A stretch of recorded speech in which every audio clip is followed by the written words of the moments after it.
Why I'm convinced the right has major daddy issues. Ever notice how Trump supporters talk about Trump? Daddy's home. Wait till Trump gets back. He's gonna make them pay. They talk like children do.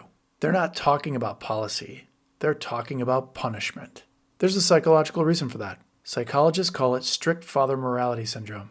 Researcher George Lakoff at UC Berkeley studied how people with this mindset are psychologically stuck in childhood. They still need a strict father figure to tell them what's right and what's wrong, and to punish the people they think are wrong. Not because the people they think need to be punished deserve it, but because they never grew up. If someone disagrees with them, they need to be punished.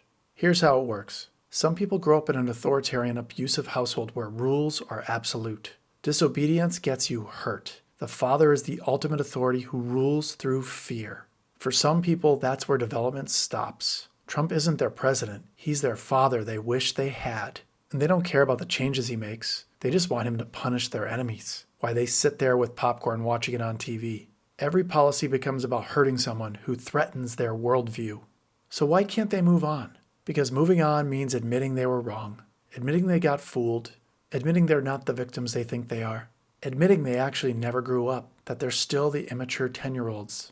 That's too painful for them. So they stay angry. They stay bitter. Waiting for daddy to fix it. Because staying stuck feels easier than facing the truth. And here's the really toxic part. These people abuse power when they get it. Law enforcement who brutalizes people for disrespecting their authority. Prison guards who torture inmates because they can. Every authoritarian with a badge. But here's what you need to understand. They worship Trump because deep down, they are powerless. Their towns died, their jobs disappeared, and instead of blaming the corporations that ship their jobs overseas, they blame you.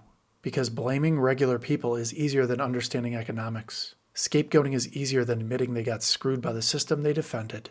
So they need someone they feel is strong to do it for them. That's why they worship him. Not because he's competent, because he's the bully they wish they could be. So the next time a Trump supporter talks about Trump coming back to fix things, just remember, you're watching a weak person who is psychologically stuck in childhood.